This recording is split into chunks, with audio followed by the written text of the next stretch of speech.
Shalom Bapak Ibu. Halo. Saudara mungkin kenal dengan Angelina Jolie. Jolie apa Jolie ya. Angelina Jolie. Saya melihat pernah di sebuah foto saudara. Dia gendong bayi yang gak jelas itu anaknya siapa saudara. Hitam banget. Beda dengan dia. Pernah lihat itu saudara? Kenapa? Ya jelas anak angkat sebenarnya udah beda sekali. Nggak jelas tuh anak, tapi begitu dia kasihi saudara. Kalau mungkin kita tanya, kenapa sih mau mengangkat anak yang nggak jelas? Kalau mungkin mirip-mirip dengan dia saudara, masih mending. Dan sekarang anak itu sudah gede saudara. Dipeluk lagi di foto orang. Nggak ada alasannya bagi Angelina Jolie mengangkat anak itu selain dorongan hati, saudara. Mungkin anak itu sudah dibuang oleh yang punya anak, tetapi mau diangkat oleh artis terkenal itu, saudara. Melihat diri kita, apa sih alasan Tuhan mengasihi kita? Gak ada, saudara. Nah, kalau kita bisa bilang Angelina Jolie itu udah gila kali ya. Sama juga saudara. Tuhan menganggap Tuhan itu gila saudara. Mau peduli dan mengasihi kita. Untuk apa saudara? Roma pasal 5 ayat 8. Di Jumat Agung ini mari kita lihat kasih Kristus yang tiada bandingnya melebihi kasihnya Angelina Jolie kepada anak yang berkulit hitam itu. Saya bacakan untuk kita semua demikian firman Tuhan. Akan tetapi Allah menunjukkan kasih-Nya kepada kita. Oleh karena Kristus telah mati untuk kita ketika kita masih berdosa. Saudara, kalau kita perhatikan, apa sih yang membuat Jumat itu menjadi Jumat yang agung? Jadi tidak asal orang Kristen atau gereja menggelari Jumat yang satu itu menjadi Jumat yang agung. Bukan Jumatnya yang berbeda dengan Jumat yang lain, saudara. Jumatnya sama, 24 jam, orang sibuk kerja. Seperti sekarang juga orang sibuk kerja di hari Jumat walaupun libur nasional, saudara. Tetapi ada perbedaan sehingga gereja menetapkan Jumat di 2000 tahun yang lalu itu adalah Jumat yang agung. Walaupun tetap 24 jam saudara, tidak karena ada beda jadi 24,5 jam, tidak saudara. Tetapi ada sesuatu yang tidak dimiliki oleh Jumat yang lain saudara. Ada peristiwa di Jumat itu yang tidak bisa disamakan dengan Jumat yang lain. Saya nggak tahu hari apa Angelina Jolie mengangkat anak itu, saudara. Sehebat apapun peristiwa itu, tidaklah sama. Makanya taruhlah itu Selasa, diangkat itu anak. Selasa itu bukan menjadi Selasa yang agung. Tetapi Jumat itu menjadi Jumat yang agung karena ada sebuah peristiwa yang agung, saudara, yang tidak dimiliki oleh Jumat yang lain. Saudara yang saya kasih dalam Tuhan Yesus Kristus, kalau Jumat itu juga kita alami dalam hidup kita, saudara. Peristiwa Jumat itu juga kita alami. Maka itu juga menjadi Jumat yang agung bagi kita, saudara. Walaupun mungkin hari itu bukan hari Jumat lagi, kita alami. Dan terjadi dalam kehidupan kita secara pribadi. Tetapi ada banyak orang saudara melewati Jumat itu. Sama seperti sekarang saudara, ada banyak orang sibuk dengan dirinya sendiri di hari Jumat ini. Untuk ke gereja pun sulit saudara, apalagi di hari Senin dan hari-hari selanjutnya. Kenapa? Karena belum menikmati Jumat yang agung ini. Apalagi kalau gereja hari ini duit hilang jutaan perangkali. Kenapa? Karena belum bertemu dengan peristiwa di Jumat itu, saudara. Apa sih yang terjadi di Jumat itu, saudara? Sehingga Jumat itu menjadi Jumat yang agung. Kalau kita perhatikan ayat yang ke-8 tadi, saudara, disitulah Kemudian gereja menetapkan Jumat itu menjadi Jumat yang agung. Gak mungkin ada lagi, saudara. Ayat 8 berkata apa? Akan tetapi, makanya saya katakan tadi saya agak berhenti di ayat yang ke-6. Untuk orang yang benar, sulit orang untuk mati, saudara. Untuk orang benar. Untuk orang benar aja sulit seseorang untuk mati. Jumat itu menjadi Jumat yang agung karena di Jumat itu ada seseorang mati untuk orang yang tidak benar. Bayangkan ini, saudara.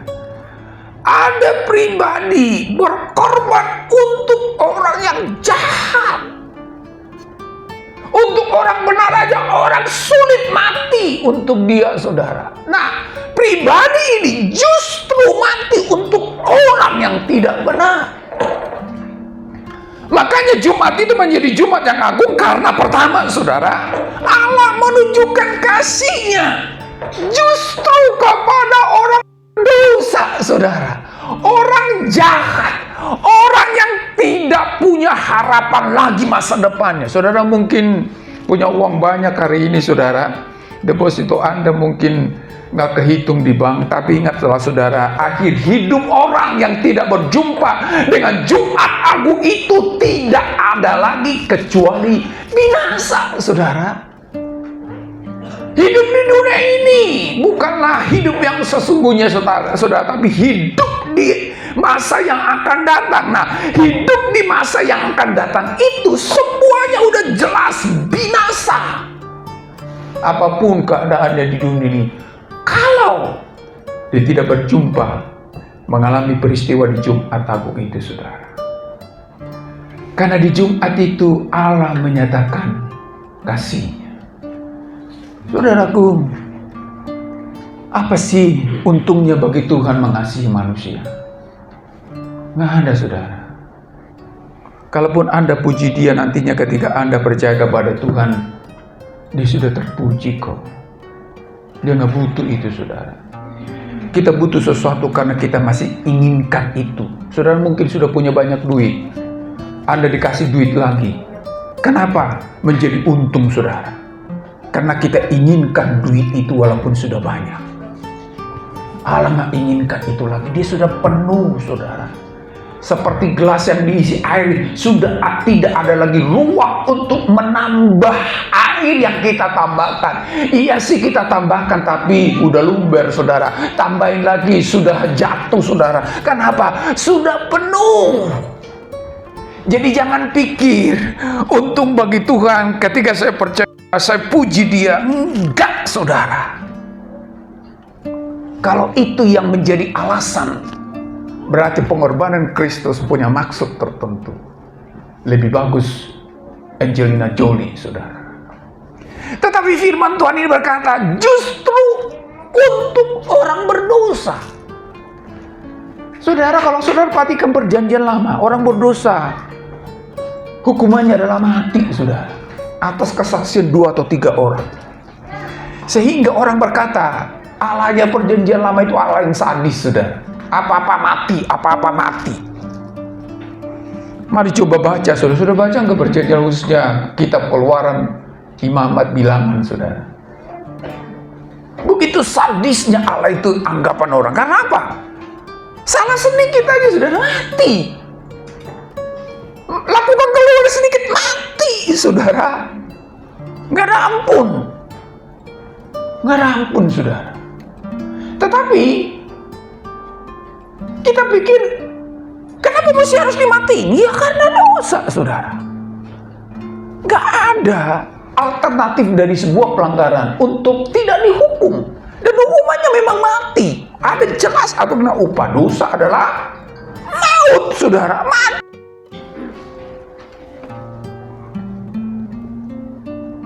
Coba makanya sekali lagi baca Keluaran, Bilangan, Imamat, Bilangan, saudara.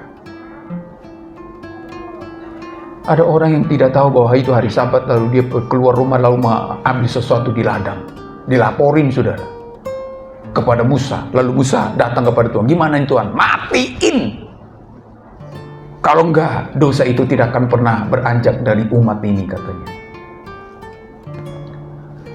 Saudaraku, kita lihat Sodom dan Gomora. Orang berkata, ya Tuhan, bumi hanguskan karena memang betapa bejatnya Sodom dan Gomora. Ya, memang Tuhan bumi hangus karena bejatnya Sodom dan Gomora, saudara. Tapi coba pikirkan, mana lebih bejat? Orang-orang di zaman sekarang atau Sodom dan Gomora, saudara? Mana lebih bejat, saudara?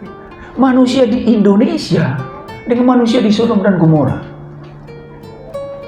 Ada dosa yang dilakukan oleh orang sekarang, yang dilakukan oleh orang Indonesia sekarang, yang tidak dilakukan oleh Sodom dan Gomora, saudara.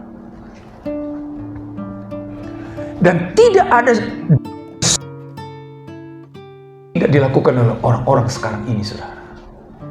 Tapi herannya, Tuhan justru mengasihi orang-orang di zaman sekarang. Tidak di bumi hanguskan, saudara. Ada banyak alasan bagi Tuhan untuk menghukum kita hari ini. Karena dosa kita. Karena kejahatan kita, saudara. Saya nggak pernah baca itu, saudara. Saudara menggora, bunuh orang sampai cincang, saudara. Sampai mutilasi. Nggak ada, saudara. Nggak ada, saudara. Sekarang, yang mutilasi orang justru suaminya kah, istrinya kah, bapaknya kah, anaknya kah. Luar biasa dosa orang sekarang ini. Tapi heran, justru Allah mengasihi orang sekarang ini. Kalau dibanding dengan zaman yang lalu, saudara. Itulah sebabnya Jumat itu menjadi Jumat yang agung, karena justru begitu bejatnya orang hari ini, Allah mengasihi orang-orang itu, saudara. Coba lihat diri kita, saudara. Nggak ada pun yang baik, kata Tuhan. Seorang pun tidak ada yang benar. Semuanya telah berbuat dosa, termasuk saya yang ngomong ini, saudara. Tetapi syukur bagi Tuhan, justru orang seperti saya yang jahat ini, yang bejat ini, Tuhan mengasihi saya. Tuhan mempedulikan saya. Bapak Ibu, sikapi pengorbanan Kristus dengan hidup bagi Dia, saudara. Bukan hidup bagi diri kita. Karena harga kita sudah ditebus di kayu salib, saudara. Jadi hidup kita bukan untuk kita lagi. Ya memang Tuhan tidak akan berkata, yo aku udah tebus kamu ya, yo sekarang kamu hidup untuk aku. Bukan itu rencana Tuhan, saudara. Kalau itu rencana Tuhan, berarti pengorbanannya ada imbal balik. Tapi dari kesadaran penuh, saudara, saya nggak tahu perasaan dari anak angkatnya Angelina Jolie itu melihat ibu angkatnya, saudara. Tapi melihat pelukan anak itu, saya pun yakin anak itu begitu mengasihi Angelina Jolie, saudara. Pelukannya menyiratkan itu. Ini orang nggak ada duanya. Kalau bukan karena orang ini, aku udah hancur, hidupku hancur. Adakah itu yang menjadi respons kita kepada Tuhan di Jumat Agung ini? Kalau bukan karena Tuhan, hidupku hancur. Kalau bukan karena kasih Tuhan, hidupku binasa. Bapak Ibu, setiap minggu kita mengakui dosa. Bagus juga sih, saudara. Karena kita tahu memang kita adalah orang yang lemah. Tapi ingat, saudara, harus ada nilai tambah dari orang yang sudah ditebus ketika jatuh dalam dosa. Ada banyak orang yang saya lihat, saudara, menganggap dosa menjadi sebuah kebiasaan. Itu melukai hati Tuhan yang telah menebus kita. Apes, berbuat dosa apes, saudara. Saya tidak tahu Anda menyikapi dosa hari ini. Kalau sungguh kita sudah mengalami kasih Tuhan yang tidak mungkin sebenarnya untuk kita diberikan bagi kita, bagaimana kita menanggapinya, saudara? Bohong menjadi kebiasaan. gitu kan? Apakah kita membohongi Tuhan? Kita berbohong, kita membohongi Tuhan, saudara. Pernahkah saudara berbohong? Halo?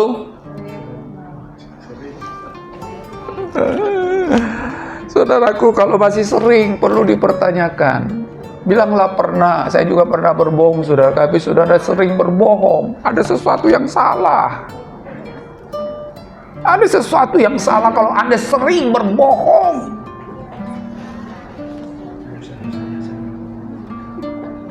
Saya juga pernah berbohong setelah saya ditebus oleh Kristus. Tapi kalau sering berbohong, aduh.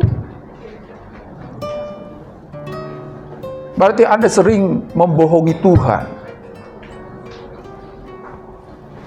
Coba ketika anak angkatnya Angelina Jolie itu membohongi Angelina Jolie. Apa perasaan Angelina Jolie, saudara? Hancur.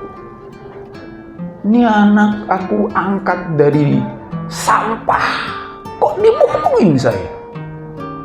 Tapi untuk Tuhan kayaknya kita nggak seperti itu kan, saudara?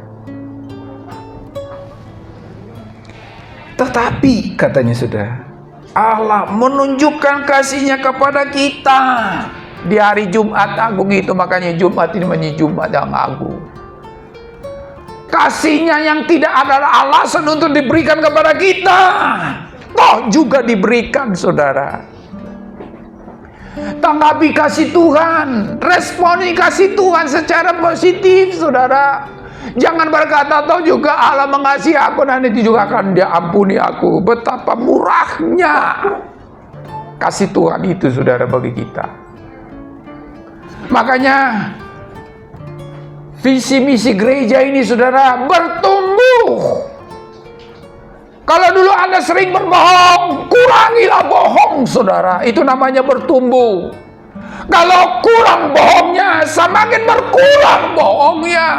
Kalau Anda dulu sering menipu, kurangilah menipu. Itu artinya bertumbuh. Kalau Anda tidak pernah baca Alkitab, bacalah Alkitab. Itu namanya bertumbuh. Dulu Anda sudah sering baca Alkitab, tapi setiap baca Alkitab ngantuk. Mulailah kurangi ngantuk baca Alkitab.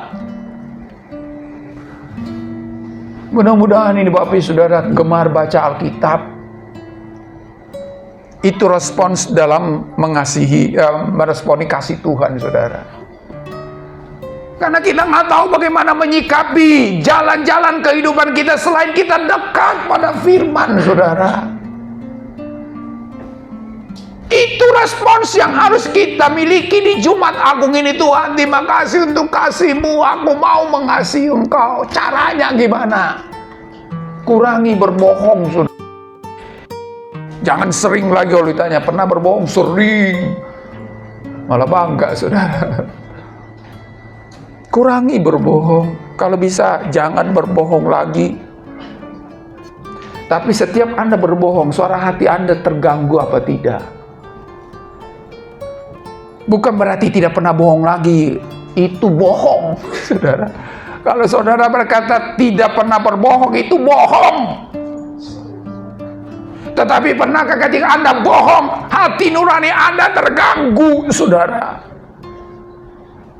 Apalagi ke anak kan, sering kali kita berbohong. Terganggu nggak? Anak inilah nggak tahu dia. Nanti besok, saudara, tema kita di Bogor, pemulihan hati Bapa. Ada banyak anak terluka oleh karena perilaku bapaknya. Kenapa bapak itu seperti itu? Karena bapaknya juga. Kenapa bapaknya seperti itu? Karena bapaknya juga. Kenapa? Menganggap biasa. Tahu apa nih anak? Kan gitu, saudara. Saudaraku, Allah begitu mengasihi kita. Responi kasih Allah. Tanggapi kasih Allah. Dengan hidup semakin lebih baik, saudara. Sebenarnya, berdoa itu juga harus dipikirkan, saudara. Ampuni kami orang-orang berdosa ini. Orang berdosa itu tahu nggak, saudara? Semuanya dosa. Jadi kalau Anda sudah ditebus oleh Tuhan, bukan orang berdosa lagi. Orang yang sudah ditebus yang memang lakukan dosa. Mari perhatikan nih saudara, orang berdosa, semuanya dosa saudara. Jadi kalau engkau sudah ditebus masih orang berdosa, penebusan Allah dari kemana saudara? Makanya kita menjadi lumrah, oh kalau jatuh dalam dosa, maklumlah masih orang berdosa memang.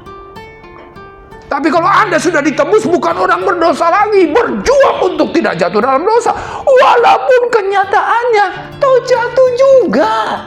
Makanya di situ akan bergumul, saudara. Itu bedanya Yudas dengan Petrus, saudara. Ternyata Yudas belum ditebus.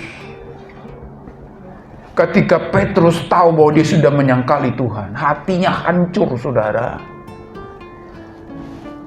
Hatinya hancur. Adakah kita menyikapi hal yang sama ketika memang betul saudara, tidak ada jaminan bagi kita untuk tidak jatuh dalam dosa, tapi ketika kau melakukan dosa, hatimu hancur atau tidak, disitulah kata bertumbuh saudara.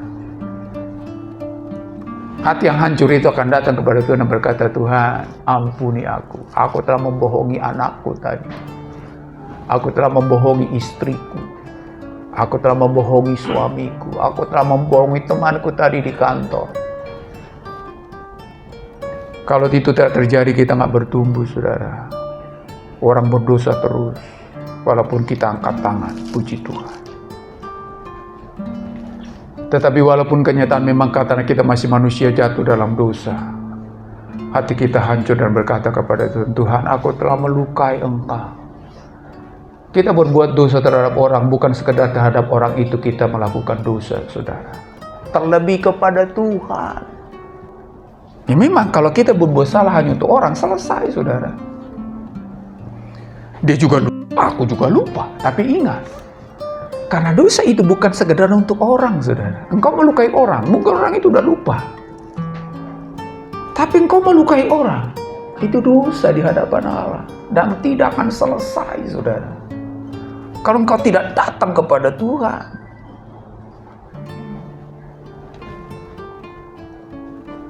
Kita angkat, kamu gak lagi anak kita lukai kan? Udahlah, anak ini kita angkat selesai. Kalau untuk anak itu nggak selesai, kasih boneka sama dia, kasih permen sama dia, selesai sudah, lupa dia. Tapi kalau kita tahu ini urusannya dengan Tuhan, makanya Yesus harus mati untuk itu, saudara. Kalau selesai, Yesus nggak harus datang, nggak perlu berkorban seperti dikatakan di sini.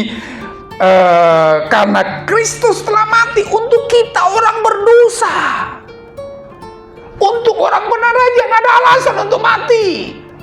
Tapi untuk orang berdosa, kenapa? Urusan orang ini dengan aku hanya bisa diselesaikan dengan aku mati bagi dia.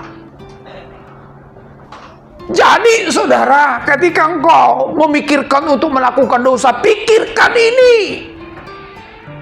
Perbuatanmu itu harus mati Yesus untuk itu, saudara. Terus gimana dong, Pak? Ternyata jatuh juga. Makanya datanglah dengan penuh hancur kepada Tuhan. Mohon belas kasihannya.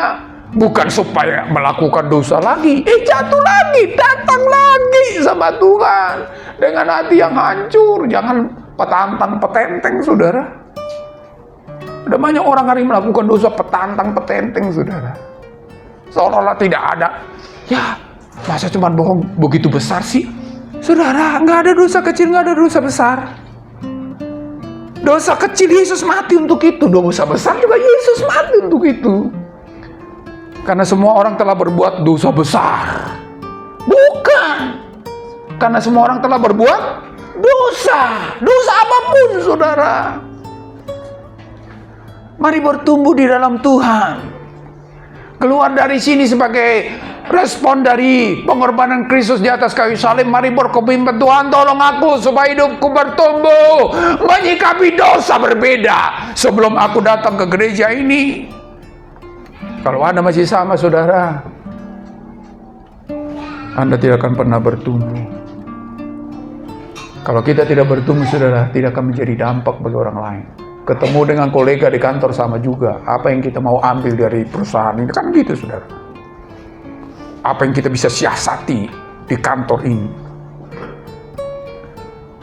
Saya nggak tahu tuh orang Kristen apa enggak tuh. Triliunan korupsinya di tambang timah di Bangka, saudara. Mudah-mudahan bukan orang Kristen. Tapi dari nadanya Kristen itu, saudara. Crazy rich katanya. Richnya itu dari korupsi ternyata, saudara. Kenapa? Menyikapi tambang sama dengan orang tidak mengalami pengorbanan Kristus. Duit memang menggiurkan, saudara.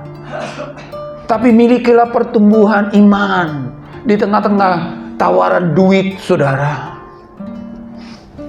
Hargailah pengorbanan Kristus dengan memikirkan bahwa pengorbanannya lebih daripada triliunan rupiah, saudara.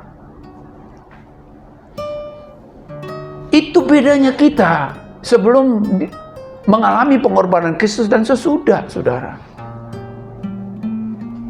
Ada banyak orang, nggak ada, ini kan kesempatan nggak 2 kali, depan mata gitu kan. Saudaraku, Kristus telah mati untuk kita ketika kita masih berdosa. Kalau saya itu Kristus, saya akan berkata, udahlah, yang berdosa siapa, yang mati siapa, udah biarin aja.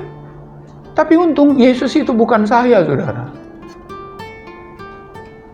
Dia terdorong datang ke dunia ini bukan untuk jalan-jalan, bukan holiday, saudara, bukan. Tetapi untuk mati. Dan dia tahu itu sejak dari sorga, saudara. Kalau mungkin dia datang keluar dari sorga, datang ke dunia, lalu bapaknya berkata, hei, tahu nggak kamu ada di sini ngapain? Ngapain bapak? Untuk mati orang berdosa. Aduh, tahu dari dulu saya nggak datang ini. Kan gitu kan, saudara? Itu yang pertama. Yang kedua, kalau misalkan bapak sudah mengatakan kepada anak, Yesus turun ke bumi untuk mati, ada 2 pertaruhan, saudara. Pergi atau tidak? Kan bebas bagi Yesus. Lu manusia aja bebas, apalagi Tuhan. Tuhan itu bebas, saudara. Rencana Tuhan, Yesus harus mati di Bukit Kalvari. Gimana? Dosa nggak Yesus nggak jadi ke dunia? Bapak Ibu, saya ngomong, berdosa nggak bagi Yesus kalau dia nggak jadi ke dunia? Ayo Bapak Ibu, berdosa nggak? Oh, enggak lah. Apa dosanya? Yang berdosa siapa? Tetapi luar biasanya, saudara. Dia berkata kepada Bapa, ya, aku mau ke dunia. Bukan untuk jalan-jalan, mati, saudara. Dan dia tahu persis itu sebelum dia beranjak dari sorga. Saudara pernah melihat hukuman mati di Amerika, saudara? Pernah? Saya sih melihatnya di film, saudara. Stres dia, kenapa? Dia udah tahu ketika digiring dari sel masuk ke ruang eksekusi, dia sudah tahu akan mati, sudah stres dia, makanya ada pendamping, baik itu pendamping psikologi sama pendeta, saudara, untuk menenangkan hatinya. Tapi Yesus nggak stres itu, dia tahu dia akan mati, saudara. Matinya juga bukan karena salah dia, bukan karena dosa dia. Nyaman itu dia. Kenapa, saudara? Karena kasih. Mari sikapi kasih Tuhan yang luar biasa ini dengan hidup berbeda, saudara. Bukan berarti kita menjadi malaikat setelah percaya Yesus, enggak. Pergumulan membuat kita pada tekanan, masalah membuat kita pada di ujung jalan barangkali. Tapi berjuanglah, saudara. Katakan pada dirimu, belum seberapa yang aku alami ini dibanding dengan apa yang dialami oleh Yesus. Sebagai contoh, saudara, sulit mengampuni, ya. Tapi ingatlah, sesulit apapun, Yesus lebih sulit. Ketika dia disalib, dia berkata kepada Bapa, ampunilah. Itu mudah nggak? Nggak mudah, saudara. Bagi kita aja nggak mudah, bagi Yesus. Ampuni mereka karena mereka tidak tahu apa yang mereka perbuat. Tapi berjuanglah saudara. Sebagai Yudnata saya mau bertumbuh. Aku berkata sulit mengampuni. Betul, gak mudah. Lebih bagus, saya sudah sering katakan di mimbar ini, lebih bagus engkau berkata kepada Tuhan begini, Tuhan, aku sadar aku belum bisa mengampuni dia, tapi tolong aku untuk bisa mengampuni dia, karena memang gak mudah. Tapi jangan diamkan saudara, dengan bertahun-tahun engkau terluka dengan dia, bertahun-tahun engkau dendam sama dia, bertahun-tahun engkau begitu benci sama dia. Kenapa? Karena apa yang telah dilakukan dalam hidupmu. Coba bandingkan dengan apa yang kau lakukan kepada Yesus. Kalau lebih berat yang orang lain lakukan itu kepada kita dibanding dengan apa yang kita lakukan kepada Yesus, ya sudah, nggak usah ampuni. Tapi Yesus berkorban di saat kita orang berdosa. Dan tidak ada alasan bagi Yesus untuk berkorban, saudara. Berjuanglah untuk itu. Jangan mendiamkannya, saudara. Yang rugi adalah Anda. Yang menyakiti Anda sudah holiday ke Hong Kong. Anda masih berkutat-katit dengan kekesalan, kepedihan, luka, benci, dendam. Rugi, saudara. Padahal Allah ingin supaya engkau untung ketika dia mati di atas kayu salib. Untuk apa? Ayat pertama, saudara. Mari perhatikan ayat pertama. Coba ayat pertama. Nanti kita lihat ayat 9. Ayat pertama. Sebab itu kita dibenarkan karena iman, kita hidup dalam damai sejahtera. Sukacita, tapi itu tidak akan mungkin kita alami kalau kita tidak meresponi pengorbanan Kristus yang ajaib itu. Tuhan sudah berkata, Bapa ampunilah mereka. Ampuni. Kan gitu, saudara. Sorry. Terlalu menyakitkan perbuatannya. Makanya damai sejahtera nggak ada, saudara. Sukacita nggak ada. Ayat 9. Ayat 9, saudara.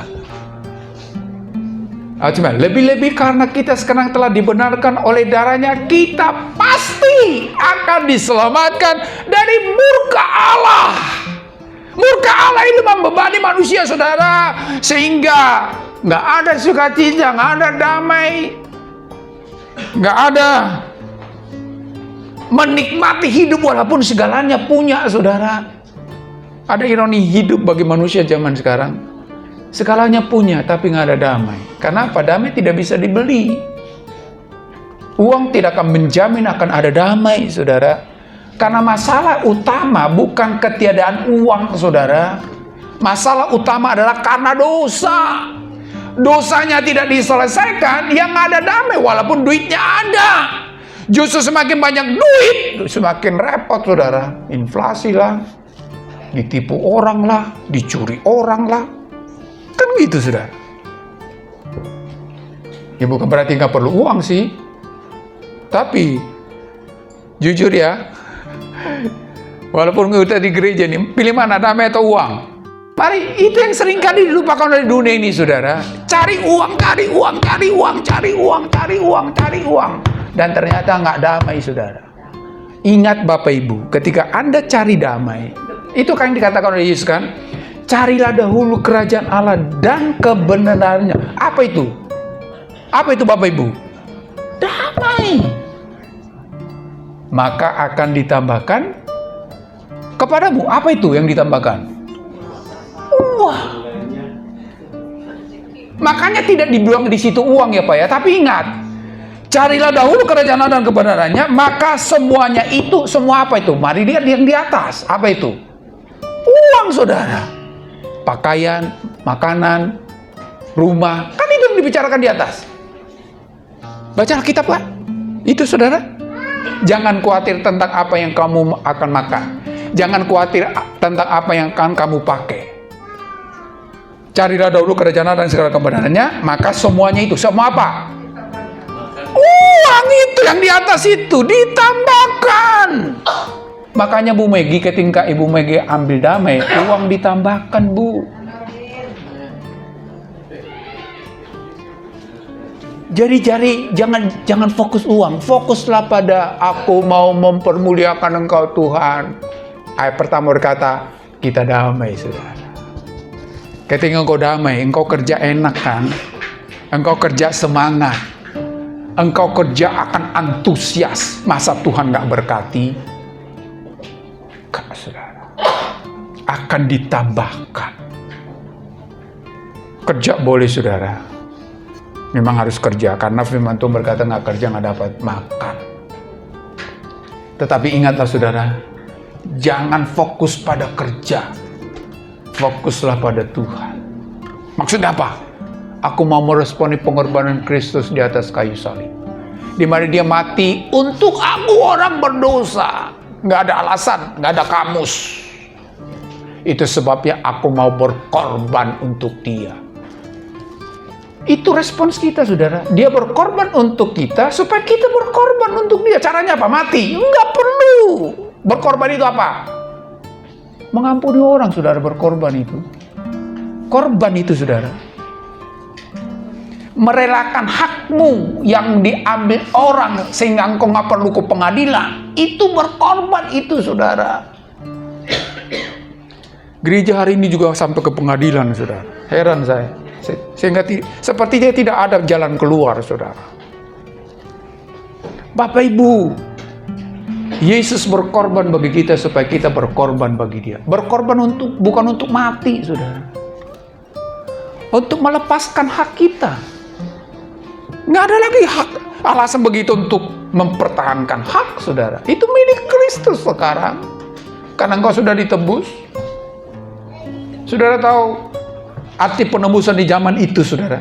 Itu seperti sebuah pasar binatang, baik itu lembu, sapi, kambing, kuda, apa gitu ya. Orang biasanya datang untuk beli. Ketika beli dicap itu saudara, binatangnya itu milikku, berhak untuk mengeluarkan dari pasar itu. Seperti itulah budak pada waktu itu juga saudara, yang menggambarkan kita. Pasar budak juga ada, karena pada waktu itu masih ada zaman perbudakan saudara. Kalau orang mau beli budak boleh ke pasar budak saudara. Ada yang disukai diambil lalu dikeluarkan dari pasar itu. Budak ini gak punya hak lagi bagi dirinya sendiri, kecuali bagi tuannya yang membeli dia. Firman Tuhan berkata kita telah ditebus dengan harga yang lunas saudara. Makanya Paulus berkata, hidupku bukan aku lagi, tapi Kristus yang hidup di dalamku. Mari Kristus menjadi hidup kita saudara. Polanya Kristus, bukan aku lagi. Sehingga walaupun ada kesempatan untuk nyuri, nggak nyuri lagi saudara. Kan itu yang dibilang oleh siapa itu yang dulu di TV itu saudara. Kejahatan terjadi karena ada kesempatan. Saudara, orang yang sudah ditebus oleh Kristus, sekalipun ada kesempatan nggak nyuri lagi.